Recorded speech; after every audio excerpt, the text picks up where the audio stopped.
देखो, नमस्कार सभी को। आज है 15 दिसंबर 2025। हम करने वाले हैं आज करंट अफेयर और साथ में 5 क्वेश्चन स्ट्रैटेजी के।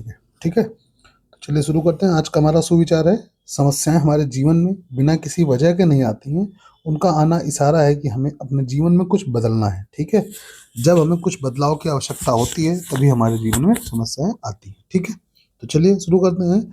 आज का हमारा पहला क्वेश्चन है, केंद्रीय मंत्रिमंडल ने जनगणना 2027 के लिए कितनी राशि को मंजूरी दी है? तो ये दी है 11,718.24 करोड़ रुपए। ठीक है, जनगणना क्या होती है? ये देश की जनसंख्या, सामाजिक आर्थिक स्थिति और अन्य महत्वपूर्ण मापदंडों की आधिकारिक गणना होती है। ठीक है, महत्व क्या है? जनगणना सरकारी नीतियों, योजनाओं और लोकसभा विधानसभा सीटों के परिसीमन ठीक के लिए आधार प्रदान करती है। देखो, इससे क्या होता है कि देश की जनसंख्या, सामाजिक आर्थिक स्थिति और अन्य महत्वपूर्ण मापदंडों की गणना होती है। ठीक, आधिकारिक गणना होती है। और इसका जो महत्व है, उससे सरकारी नीतियों, योजनाओं, लोकसभा विधानसभा के सीटों में आवंटन ठीक के लिए एक आधार प्रदान करती है। कौन? जनगणना। ठीक है, इसके लिए केंद्रीय मंत्रिमंडल ने कितनी राशि मंजूरी दी है? तो ये दी है 11,718.24 करोड़ रुपए। ठीक है, चलो कब होनी है? 2027 में। अगला क्वेश्चन हमारा, केंद्रीय मंत्रिमंडल ने उच्च शिक्षा के लिए यूजीसी और एआईसीटीई की जगह किस एकल नियामक के गठन वाले विधेयक को मंजूरी दी है? तो ये दी है विकसित भारत शिक्षा अधीक्षण विधेयक। कौन सा है? विकसित भारत शिक्षा अधीक्षण विधेयक। ठीक, विकसित भारत एजुकेशन सुपरविजन बिल। ठीक, इंग्लिश में इसको ये कहेंगे। वर्तमान नियामक जो है वो है UGC, university grants commission, and AICTE, all India council for technical education. ठीक, ये वर्तमान में है। इन दोनों की जगह पर विकसित भारत शिक्षा अधीक्षण विधेयक पारित किया गया है। ठीक, जिसका उद्देश्य होगा उच्च शिक्षा में अति नियमन मतलब ओवर रेगुलेशन को समाप्त करना, गुणवत्ता बढ़ाना और पारदर्शिता सुनिश्चित करना। ठीक है, कुल मिला के यूजीसी और एआईसीटीई की जगह पे अब आ गया है वीबीईएसबी, मतलब विकसित भारत एजुकेशन सुपरविजन बिल। ठीक है, अगला क्वेश्चन हमारा, कोयले के निर्बाध और पारदर्शी उपयोग के लिए कैबिनेट ने किस नई विंडो को मंजूरी दी है जो कोयले के निर्यात की भी अनुमति देगी? तो ये होगी कोल सेतु। कौन सी? कोल सेतु। ठीक, नई विंडो कौन सी है? कोल सेतु। ठीक, यह एक ऑनलाइन प्लेटफॉर्म होगा जो कोयले की आपूर्ति श्रृंखला को सुव्यवस्थित करेगा, जिससे कोयले का घरेलू उपयोग आसान होगा। अधिशेष होने पर इसके निर्यात की अनुमति भी मिल सकेगी। ठीक है, कोल सेतु ऐप जो है ये कोयले के निर्यात को भी अनुमति देगा। मतलब अभी तक ये था कि इसकी जो आपूर्ति श्रृंखला थी उसके लिए था, घरेलू उपयोग के लिए था। ठीक, अब इसमें एक चीज और ऐड कर दी गई है कि कोयला अगर आपके पास अधिक है तो उससे आप निर्यात भी कर सकते हैं। ठीक है, चलो अगला क्वेश्चन हमारा, परमाणु ऊर्जा क्षेत्र में निजी क्षेत्र की भागीदारी की अनुमति देने वाले विधेयक का नाम क्या है जिसे कैबिनेट ने मंजूरी दी है? तो ये है शांति विधेयक। कौन सा? शांति विधेयक। उद्देश्य क्या है इसका? परमाणु ऊर्जा उत्पादन में निजी निवेश को आकर्षित करना या भारत के स्वच्छ ऊर्जा क्लीन एनर्जी लक्ष्यों को प्राप्त करने के लिए बिजली की बढ़ती मांग को पूरा करने में मदद करेगा। ठीक है, शांति विधेयक के थ्रू जो है अभी तक परमाणु ऊर्जा में निजी क्षेत्र की भागीदारी नहीं थी, मतलब कोई प्राइवेट आदमी उसमें इन्वेस्ट नहीं कर सकता था। अब क्या हुआ है शांति विधेयक के थ्रू कि कोई भी प्राइवेट आदमी उसमें जाके इन्वेस्ट कर सकता है। ठीक, यह परमाणु ऊर्जा नियामक विधेयक जो है AERB ठीक की शक्तियों को मजबूत कर सकता है। ठीक है, विधेयक परमाणु ऊर्जा नियामक बोर्ड, इसको शॉर्ट में कहते हैं AERB, की शक्तियों को भी मजबूत कर सकता है। ठीक है, जब प्राइवेट इन्वेस्टमेंट आएगा तो ऑटोमेटिक ग्रो होगा ही। ठीक है, चलो अगला क्वेश्चन हमारा, केंद्रीय मंत्रिमंडल ने बीमा क्षेत्र में प्रत्यक्ष विदेशी निवेश FDI की सीमा 74% से बढ़ाकर कितने करने के विधेयक को मंजूरी दी है? तो ये 100% करने की। कितने? 100%। पुरानी सीमा क्या थी? 74%। अब कितना हो गया? 100%। ठीक है, 100% हो गया। FDI क्या? प्रत्यक्ष विदेशी निवेश। इस वृद्धि से बीमा क्षेत्र में विदेशी पूंजी का प्रवाह बढ़ेगा, जिससे प्रौद्योगिकी, प्रतिस्पर्धा और उत्पाद नवाचार को बढ़ावा मिलेगा। ठीक है, प्रत्यक्ष विदेशी निवेश जो अभी तक इसकी सीमा थी वो 74% थी, अब ये कितनी कर दी गई है? 100% कर दी गई। प्रत्यक्ष विदेशी निवेश क्या होता है? इस वृद्धि से बीमा क्षेत्र में विदेशी पूंजी का प्रवाह बढ़ेगा। ठीक है, इसमें क्या होगा कि विदेशी पूंजियां जो होंगी वो ज्यादा इन्वेस्ट होंगी। ठीक है, जिससे प्रौद्योगिकी प्रतिस्पर्धा और उत्पाद नवाचार को बढ़ावा मिलेगा। ठीक है, अगला क्वेश्चन हमारा, अमेरिका के नेतृत्व में महत्वपूर्ण खनिजों और सेमीकंडक्टर आपूर्ति श्रृंखला वाले किस नए रणनीतिक गठबंधन में भारत को शामिल नहीं किया गया है? तो ये है पैक्स सिलिका। कौन सा? PACS silica. इसमें भारत को शामिल नहीं किया गया है। यह गठबंधन मुख्य रूप से महत्वपूर्ण खनिजों और सेमीकंडक्टर आपूर्ति श्रृंखला को सुनिश्चित करने पर केंद्रित है, जो आधुनिक तकनीकी के लिए महत्वपूर्ण है। ठीक है, देखो, महत्वपूर्ण खनिज भी इंपॉर्टेंट है और सेमीकंडक्टर जो कि इस समय सबसे ज्यादा डिमांड में है। ठीक है, उसमें जो है इस गठबंधन में रणनीतिक गठबंधन है, ठीक, जो कि पैक्स सिलिका है, इसके नेतृत्व करता है अमेरिका। ठीक, उसमें भारत को शामिल नहीं किया गया। इस समूह में भारत को शामिल न करना वैश्विक तकनीकी भू राजनीति की जटिलता को दर्शाता है। ठीक है, चलो अगला क्वेश्चन हमारा, आर्थिक मामलों की कैबिनेट समिति सीसीईए ने सत्र 2026 के लिए मिलिंग कोपरा का न्यूनतम समर्थक मूल्य क्या तय किया है? तो ये किया है 12,027 रुपए पर क्विंटल। कितना? 12,027 रुपए पर क्विंटल। आर्थिक मामलों की कैबिनेट समिति क्या है? यह सरकार की वह समिति है जो आर्थिक नीतियों पर प्रमुख निर्णय लेती है। ठीक, सीसीईए क्या है? आर्थिक मामलों में आर्थिक मामलों की कैबिनेट समिति। ठीक, ये सरकारी समिति है जो आर्थिक नीतियों पर प्रमुख निर्णय लेती है। ठीक है, कोबरा क्या है? कोपरा यह सूखे नारियल का गूदा है। ठीक, जिसे नारियल का तेल निकाला जाता है। इससे क्या होता है? नारियल का तेल निकाला जाता है। ठीक, न्यूनतम समर्थन मूल्य का उद्देश्य किसानों को उसकी उपज में उचित मूल्य सुनिश्चित करना है। ठीक है, न्यूनतम मूल्य हो जाएगा तो उससे नीचे खरीदारी नहीं होगी, तो इससे क्या होगा? किसानों के लिए बेनिफिट होता है। ठीक है, चलो अगला क्वेश्चन हमारा, किस पूर्व लोकसभा अध्यक्ष और केंद्रीय गृह मंत्री का 90 वर्ष की आयु में निधन हो गया है?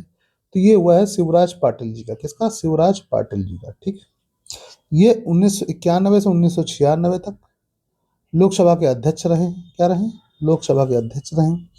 2004 से 2008 तक केंद्रीय गृह मंत्री रहे हैं। ठीक है, चलो अगला क्वेश्चन है हमारा, वायु गुणवत्ता प्रबंधन आयोग CAQM ने वाहनों से होने वाले प्रदूषण को कम करने के लिए किसकी अध्यक्षता में एक विशेषज्ञ समिति का गठन किया है?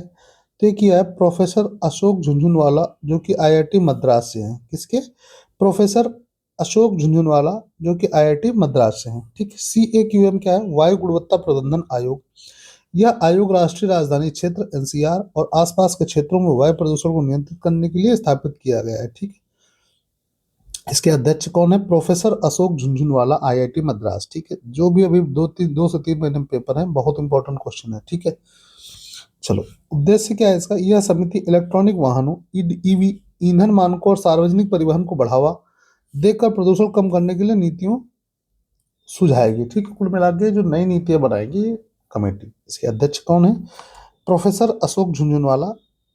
आयोग का नाम क्या है? CAQM, वायु गुणवत्ता प्रबंधन आयोग। ठीक है, चलो अगला क्वेश्चन हमारा, अर्जेंटीना के किस दिग्गज फुटबॉलर खिलाड़ी ने गोट इंडिया टूर 2025 के तहत भारत की यात्रा शुरू की है? तो ये की है लियोनेल मेस्सी ने। किसने? लियोनेल मेस्सी ने। ठीक, गोट का मतलब क्या होता है? Greatest of all times. ठीक, उद्देश्य यह यात्रा भारत में फुटबॉल के प्रचार प्रसार और युवाओं को खेल के लिए प्रेरित करने के लिए की गई है। ठीक, चलो अगला क्वेश्चन है, सीनियर नेशनल रेसलिंग चैंपियनशिप 2025 में महिलाओं के 55 किलोग्राम वर्ग में किसने स्वर्ण पदक जीता है? तो ये जीता है अंतिम पंगाल ने। किसने? अंतिम पंगाल ने। ठीक है, यह अंडर 20 विश्व कप चैंपियन रह चुकी हैं और यह जीत उनके राष्ट्रीय स्तर पर एक प्रमुख पहलवान के रूप में स्थापित करती है। ठीक है, किसकी बात हो रही है? अंतिम पंगाल जी की। अंतिम पंगाल जी किस चीज से संबंधित है? तो ये रेसलिंग से है। ठीक है, ये क्वेश्चन बनता है कि अंतिम पंगाल का संबंध किस खेल से है? ठीक है, 4 ऑप्शन दे देगा उसमें, रेसलिंग, क्रिकेट, हॉकी, फुटबॉल, जो भी दे देगा। ठीक, आपको रेसलिंग सेलेक्ट करना होगा। इस टाइप के क्वेश्चन आजकल ज्यादा पूछे जा रहे हैं। ठीक, अगला क्वेश्चन हमारा, किस भारतीय पहलवान ने 16 महीने बाद कुश्ती में वापसी की घोषणा की है और लॉस एंजल्स ओलंपिक 2028 का लक्ष्य बनाया है? तो ये विनेश फोगाट ने। किसने? विनेश फोगाट ने। ठीक है, लॉस एंजल्स ओलंपिक 2028 में होने हैं। ठीक, महत्व है, और भारत के सबसे सफल महिला पहलवानों में से एक हैं और उनके लौटने से ओलंपिक में भारत की पदक की उम्मीदें बढ़ जाती हैं। ठीक, अच्छे पहलवान है, इसी वजह से पदक की उम्मीदें बढ़ जाती हैं। अगला क्वेश्चन है, दिल्ली विश्वविद्यालय DU ने अपने कला संकाय के सभागार का नाम बदलकर क्या रखने का प्रस्ताव को मंजूरी दी है? तो ये वंदे मातरम हॉल रखी है। क्या नाम रखा है? वंदे मातरम हॉल। ठीक, उद्देश्य है राष्ट्रीय भावनाओं और देश की स्वतंत्रता सेनानियों के प्रति सम्मान व्यक्त करना। ठीक है, इसका उद्देश्य क्या है? राष्ट्रीय भावनाओं और देश के स्वतंत्रता सेनानियों के प्रति सम्मान व्यक्त करना है। ठीक है। कौन सा हॉल चेंज किया है? कला संकाय का नाम चेंज करके वंदे मातरम हॉल किया है। क्या किया है? कला संकाय का नाम चेंज करके वंदे मातरम हॉल किया है। अगला क्वेश्चन हमारा, ऑक्सफोर्ड विश्वविद्यालय के अध्ययन के अनुसार अत्यधिक गर्मी और भूमि उपयोग में बदलाव के कारण इस नदी के अंत तक कितनी प्रजातियों को विलुप्त होने का खतरा है? तो ये है लगभग 8,000 प्रजातियां। ठीक है। प्रजातियों की संख्या कितनी है? 8,000। ठीक। कारण, जलवायु परिवर्तन के कारण बढ़ता तापमान, मानवीय गतिविधियों प्राकृतिक कारणों और प्राकृतिक आवासों का नुकसान। ठीक है। यह अध्ययन जैव विविधता हानि, बायोडायवर्सिटी लॉस के बढ़ते खतरे पर तत्काल ध्यान देने की आवश्यकता को दर्शाता है। ठीक। ये जब कोई भी प्रजाति अगर लुप्त होती है तो कुछ ना कुछ नुकसान जरूर होता है। ठीक है। चलो, अगला क्वेश्चन हमारा, अल्पसंख्यक कार्य मंत्रालय ने हाल ही में अजमेर के ख्वाजा साहब के किस वर्ष उर्स की तैयारियों की समीक्षा की है? तो ये 814वें उर्स, 814वें उर्स कहाँ पे? अजमेर शरीफ दरगाह अजमेर में। ठीक।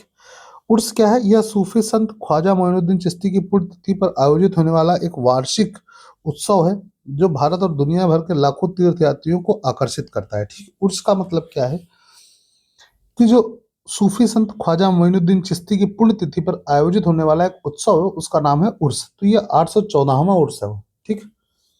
अगला क्वेश्चन हमारा, देखो यहाँ से स्टैटिक क्वेश्चन चालू होते हैं। इसमें हमारा पहला क्वेश्चन है, कौन सी नदी कर्क रेखा को 2 बार काटती है? तो ये माही नदी है। कौन सी है? माही नदी। ठीक। माही रिवर। यह नदी भारत के मध्य प्रदेश से निकलती है और राजस्थान से होकर गुजरती है और गुजरात में खंबात की खाड़ी में गिरती है। ठीक। तो कहाँ से निकलती है? मध्य प्रदेश से निकलती है, राजस्थान होकर गुजरती है, गुजरात में खंबात की खाड़ी में गिरती है। ठीक है। कर्क रेखा को 2 बार काटती है, ये चीज इंपॉर्टेंट है। अगला क्वेश्चन है, प्रसिद्ध महाकाव्य पृथ्वीराज रासो के रचयिता कौन है? तो चंद बरदाई है। कौन है? चंद बरदाई। ठीक। यह महाकाव्य पृथ्वीराज चौहान, जो कि एक प्रसिद्ध चौहान वंश के शासक थे, के जीवन और वीरता का वर्णन करता है। कौन सा? पृथ्वीराज रासो। लेखक कौन है इसके? रचयिता कौन है इसके? चंदर बरदाई। ठीक है। अगला क्वेश्चन है, टिहरी बांध किस नदी पर स्थित है? तो ये भागीरथी नदी पर है। कहाँ पे है? भागीरथी नदी पर। किस राज्य में? उत्तराखंड में। विशेषता, यह भारत का सबसे ऊंचा बांध है और दुनिया के सबसे ऊंचे बांधों में से एक है। ठीक है। भारत का सबसे ऊंचा बांध टिहरी बांध कहाँ पे है? उत्तराखंड में। किस नदी के किनारे? भागीरथी नदी के किनारे। ठीक है। अगला क्वेश्चन है हमारा, भगवान बुद्ध ने अपना पहला उपदेश कहाँ दिया था? तो ये सारनाथ में दिया था। ठीक। इस घटना को धर्मचक्र परिवर्तन कहते हैं। क्या कहते हैं? धर्मचक्र परिवर्तन। ठीक। ये बहुत इंपॉर्टेंट, कम से कम 10वीं बार आ चुका है, धर्मचक्र परिवर्तन। ठीक। यह उत्तर प्रदेश में, सारनाथ की बात हो रही है, यह उत्तर प्रदेश में स्थित और बौद्ध धर्म के 4 सबसे पवित्र तीर्थ स्थलों में से एक है। सारनाथ कहाँ पे है? बनारस में। वाराणसी जो कि उत्तर प्रदेश में पड़ता है। ठीक है। चलो, अगला क्वेश्चन है, स्वतंत्र भारत के पहले मुख्य न्यायाधीश कौन थे? तो ये थे एच जे कानिया। कौन थे? H J Kania. पूरा नाम है हरिलाल जे जे किशुनदास कानिया। ठीक। उन्होंने 1950 से 51 तक सेवा की है। ठीक। मुख्य न्यायाधीश के रूप में उन्होंने भारत के सर्वोच्च न्यायालय के उद्घाटन की अध्यक्षता की थी। ठीक। जो हमारा सर्वोच्च न्यायालय था उसके उद्घाटन की भी अध्यक्षता की थी। क्यों की थी? क्योंकि ये पहले मुख्य न्यायाधीश थे, इस वजह से। कब से कब तक रहे? 1950 से 1951 तक रहे। ठीक है। तो आज के हमारे 15 क्वेश्चन करंट के, 5 क्वेश्चन स्टैटिक के कंप्लीट हुए। ठीक है। पीडीएफ टेलीग्राम पे पड़ जाएगा। बाकी एक बार शाम तक इसको, पीडीएफ को रिवाइज कर लीजिएगा, पूरी चीजें कंठस्थ हो जाएंगी। मिलते हैं अगले वीडियो में, तब तक के लिए बाय बाय, टेक केयर।